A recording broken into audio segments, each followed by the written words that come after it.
Shalom Bapak Ibu Saudara yang terkasih dalam Kristus. Kisah mengenai Yesus menyucikan Bait Allah masih menjadi cerita yang menarik untuk direnungkan. Jika kita membaca kronologi dari perspektif Injil Yohanes, kita akan melihat perbandingan dua kisah yang menarik. Pada ayat 1-12, Yesus memilih untuk memulai pelayanan dengan murid-murid pertamanya di Kana Kapernaum dan bukan di Yerusalem sebagai ibu kota bangsa Yahudi.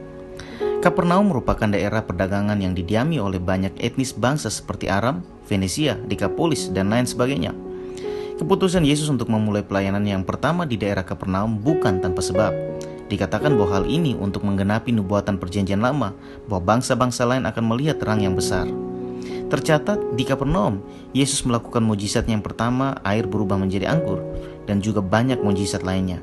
Sehingga banyak orang yang berbondong-bondong dari berbagai daerah, baik daerah Yahudi maupun non-Yahudi, untuk datang mendengarkannya. Tuhan Yesus sungguh menunjukkan hasrat yang sungguh mempedulikan bangsa Yahudi maupun non-Yahudi. Namun pada kisah selanjutnya, terjadi ketegangan di mana Yesus masuk ke Bait Allah di Yerusalem dan menjadi sangat marah karena ia mendapati pelataran Bait Allah yang seharusnya menjadi rumah doa bagi segala bangsa telah berubah menjadi tempat berjual beli, tempat mencari keuntungan bagi diri sendiri. Menurut 2 Korintus 6 ayat 16, kita sebagai pribadi dan gereja adalah Bait Allah itu sendiri, rumah doa bagi segala bangsa.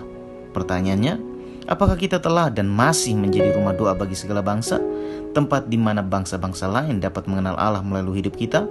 Mari kita melihat beberapa indikator.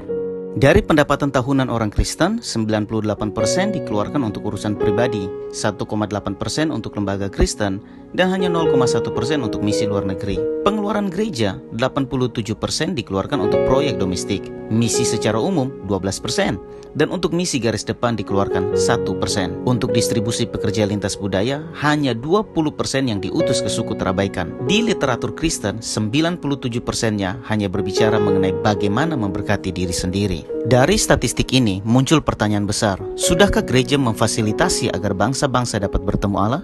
Tuhan Yesus memberkati.